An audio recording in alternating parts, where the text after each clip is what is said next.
नमस्कार दोस्तों, यीशु मसीह के नाम में आप सभी को जय यीशु एवं जय मसीह की। प्यारे दोस्तों, पिछले वचन में हम लोग देखे थे याकूब का स्वप्न, जिसमें प्रभु यीशु मसीह अपने आप को सीढ़ी के रूप में दर्शाते हैं, जो कि हमें पिता से मिलाने का एक माध्यम है। आइए दोस्तों, अब हम लोग उत्पत्ति ग्रंथ अध्याय 29 का अध्ययन करते हैं, पढ़ते हैं और समझने की कोशिश करते हैं। तो यहाँ इस प्रकार से लिखा हुआ है। इसके बाद याकूब आगे बढ़ा और वह पूर्व के निवासियों के देश में पहुंचा। जब याकूब पिता परमेश्वर से यह वचन बांधता है, वादा करता है कि यदि तू मुझे सुरक्षित अपने मामा के पास पहुंचाएगा, मुझे खाने के लिए भोजन देगा, मुझे पहनने के लिए वस्त्र देगा और पुनः मुझे वापस अपने पिता इसहाक के पास ले आएगा और मुझे जो कुछ भी तू देगा मैं उसका तुझे दशमांश दूंगा और तू ही मेरा ईश्वर होगा। इस तरह की बातें जब वो कह चुका, तब आगे बढ़ता है और पूर्व दिशा के निवासियों में, मतलब पूर्व दिशा के देश में पहुंच जाता है। सहसा उसकी दृष्टि किसी खेत में एक कुएं पर जा पड़ी। अचानक ही याकूब का जो नजर है, दृष्टि है, वो एक खेत के कुएं पर जाती है या पड़ती है। वहां भेड़ बकरियों के 3 झुंड थे और उस कुएं के आसपास बकरियों के, भेड़ के 3 झुंड थे, क्योंकि उस कुएं से ही उनको पानी पिलाया जाता था। और दोस्तों, उस समय पानी की बहुत दिक्कत होती थी, इसलिए वहां पर कोई एक कुआं होता था और जितने भी गांव के चरवाहे होते थे, जब तक वो अपने झुंड को एक जगह एकत्रित ना कर ले, तब तक वो पानी नहीं पिलाते थे। इसलिए ये जो तीनों झुंड है, ये वहां पर आकर किसी और दूसरे जो चरवाहे हैं, जो भेड़ बकरियां चरा रहे हैं, उनका इंतजार कर रहे थे। कुएं के मुंह पर एक बड़ा पत्थर पड़ा हुआ था और कोई भी जानवर उस पत्थर को हटाकर पानी ना पी ले, इसलिए उस कुएं के जो मुंह है उसको बड़ा वजनदार पत्थर से ढककर रखा जाता था। जब झुंड वहां इकट्ठे हो जाते थे, तब चरवाहे कुएं के मुंह पर का पत्थर हटा देते और भेड़ों को पानी पिला देते थे। जैसे कि मैंने आप लोगों को बताया कि जब सभी चरवाहे अपने अपने भेड़ बकरियों, गायों का झुंड को लाकर एक जगह एकत्रित हो जाते थे, तब सब के सब एक साथ अपने पशुओं को, अपने जानवरों को पानी पिलाते थे। फिर वे उस स्थान को कुएं के मुंह पर उसकी जगह रख देते थे और जब सभी जानवर पानी पीकर तृप्त हो जाते थे, तब उस कुएं को दोबारा से उसी पत्थर से ढक देते थे, ताकि कोई भी दूसरा जानवर आकर उस कुएं का पानी ना पिए और वो खत्म ना हो जाए, यह सोचकर पुनः उसको ढक देते थे। याकूब ने उनसे पूछा और याकूब वहां जो 3 झुंड चरा रहे थे उनके पास जाता है और उनसे पूछता है, भाइयों, तुम लोग कहाँ से आए हो? जैसे कि हम सभी भी कहीं पर किसी से मुलाकात करते हैं, तो हम लोग भी इसी तरह से किसी न किसी से पूछते हैं। याकूब भी अपने मामा जी के यहाँ जा रहा है, इसलिए वो वहां पर जाता है और उनसे पूछता है कि भाई लोग, आप लोग कहाँ से हो? फिर उसने उनसे पूछा, क्या तुम नाहोर के पुत्र लबान को जानते हो? दोस्तों, नाहोर जो है वो याकूब का नाना जी है। लबान नाहोर का बेटा है और जो याकूब की माँ है वो लबान की बहन है। इसलिए वो डायरेक्ट अपने नाना जी का नाम लेकर पूछ रहा है, क्या तुम लोग नाहोर के पुत्र लाबान को जानते हो? क्योंकि दोस्तों, बच्चों को बहुत कम लोग जानते हैं, लेकिन हमारे जो बुजुर्ग होते हैं ना, उनको प्रिया प्रिया हर एक गांव वाले जानते हैं। इसलिए याकूब ने सीधे अपने नाना जी का नाम लेकर पता करता है, पूछता है।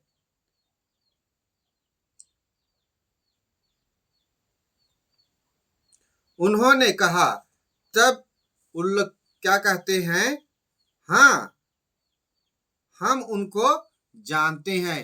वो जो तीनों चरवाहे थे, जो तीन झुंडों के जो चरवाहे थे, उन्होंने याकूब को बताया कि हाँ, हम लोग नाहोर को भी जानते हैं और लबान को भी जानते हैं।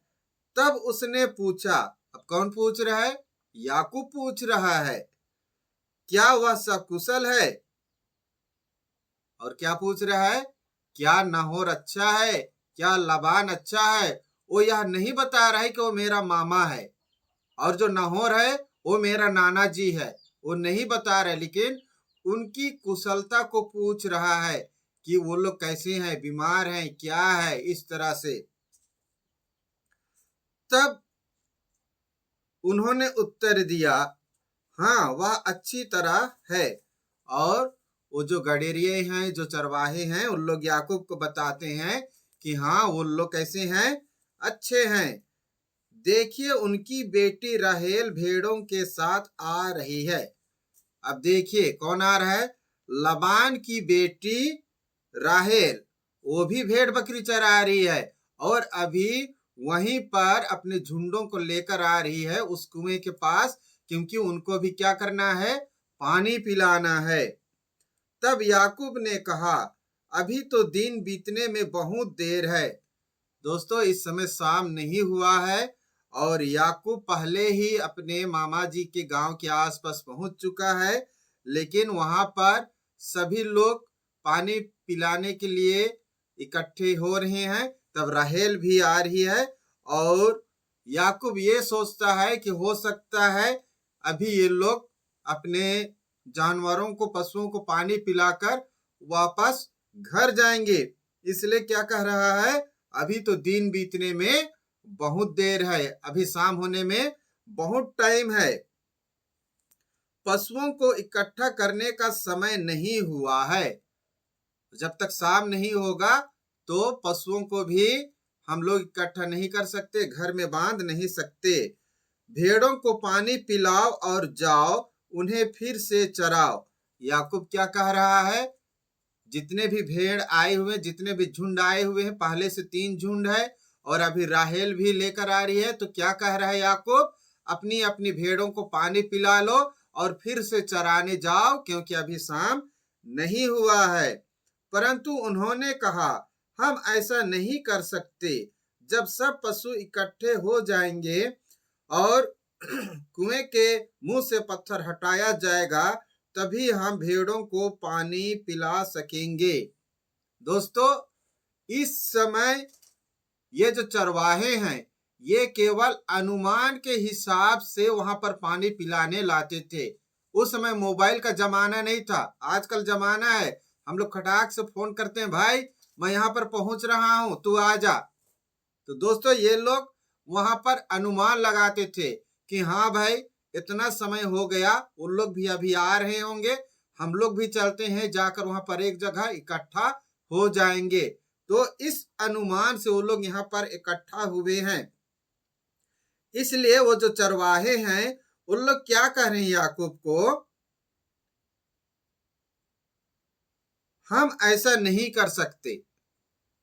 हम लोग अपने झुंड को पानी पिलाकर फिर चराने के लिए चले जाएंगे, तो जो हमारे बाद में आएगा उन लोग क्या सोचेगा कि वो जो झुंड है, वो जो चरवाहे हैं, जो अपनी भेड़ों को लेकर गए हैं, वो अभी तक नहीं आए हैं। इसलिए हमारे इंतजार में वो लोग भी अपने पशुओं को पानी नहीं पिलाएंगे। इसलिए चरवाहे याकूब को उत्तर दे रहे हैं कि हम लोग ऐसा नहीं कर सकते, हमें यहाँ पर इंतजार करना पड़ेगा जब तक कि सब के सब चरवाहे एक जगह एकत्रित ना हो जाए और सब के सब एक साथ पानी पिलाएंगे, फिर अपने अपना पशुओं को लेकर चराने दोबारा से चले जाएंगे।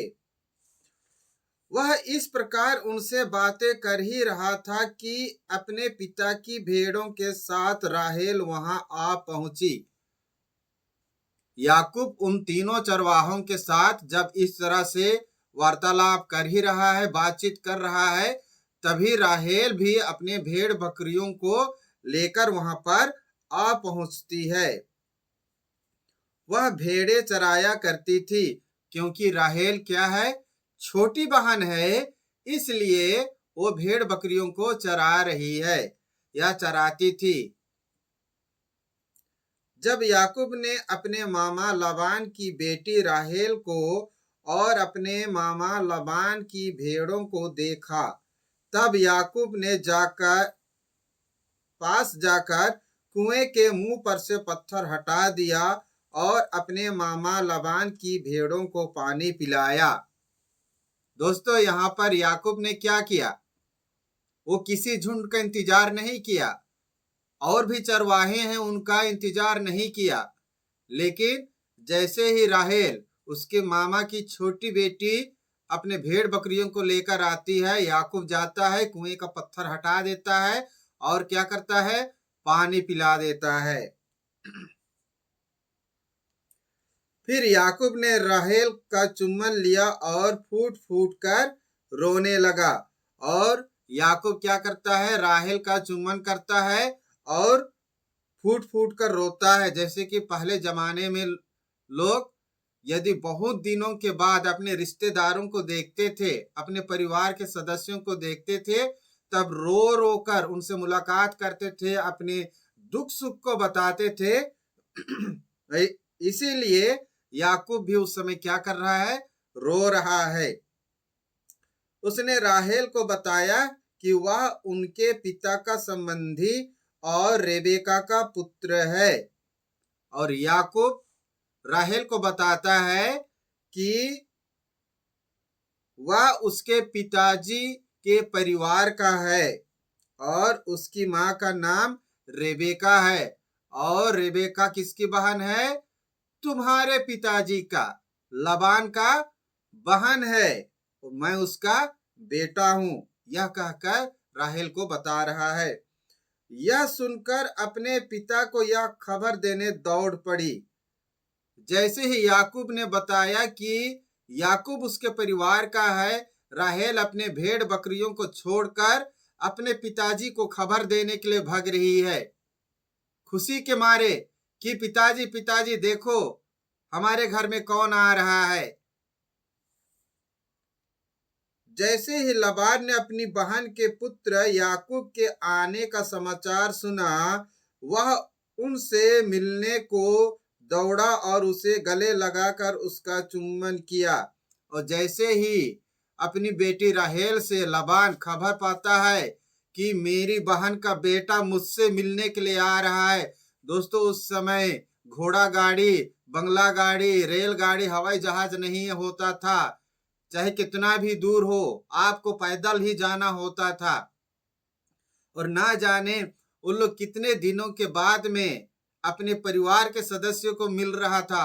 वैसे भी मामा भांचा का रिश्ता बहुत गहरा होता है। आजकल ऐसा नहीं है, मोबाइल का जमाना, भांचा कहाँ है, घर के अंदर आ जा, मामा कहाँ हो, यहाँ, ठीक मैं आ रहा हूं, ऐसी वाली बात नहीं है। देखो, जैसे ही लाबान को खबर मिलता है कि उसका भांचा आ रहा है, वो दौड़ पड़ता है, दौड़ते दौड़ते जा रहा है और जैसे उसको मिला, गले लगाया, प्यार से उसका चुम्बन करता है।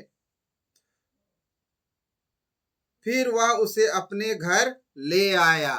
तब लाबान अपने भांचा याकूब को क्या करता है, अपना घर लेकर आता है। याकूब ने लाबान से सब बातें कह सुनाई। लाबान ने उससे कहा, निश्चय ही तुम मेरे रक्त संबंधी हो। याकूब अपने मामा लाबान को वो सारी घटना बताता है जो उसकी मम्मी रेबेका ने, लाबान की बहन ने अपने छोटे बेटे को किस तरह से इसहाक के द्वारा आशीष दिलवाई थी, धोखे से। क्योंकि इसहाक अपने बड़े बेटे एसाव को ज्यादा पसंद करता था, लेकिन रेबेका ने चतुराई से अपने छोटे बेटे को सारी आशीषें दिलवाई, जिसकी वजह से एसाव याकूब के ऊपर नाराज हो गया, भड़क गया। हो सकता है कि वो उसे मार भी डालता। इसलिए रेबेका याकूब को अपने बड़े भाई अपने मायके लबान के पास भेज देती है। ये सारी बातें याकूब अपने मामा को बताता है। तब उसका मामा लबान क्या कहता है, तुम तो मेरे परिवार के हो, तुम मेरे खून के संबंधी हो, रिश्तेदार हो। दोस्तों, इस तरह से याकूब भागकर अपने मामा जी लबान के यहाँ पहुंच चुका है। यह वीडियो आप लोगों को कैसी लगी दोस्तों? जरूर सब्सक्राइब कीजिए मेरे चैनल को, कमेंट कीजिए, लाइक कीजिए। धन्यवाद। प्रभु यीशु मसीह की आशीष आप सभी को मिलती रहे। आमीन।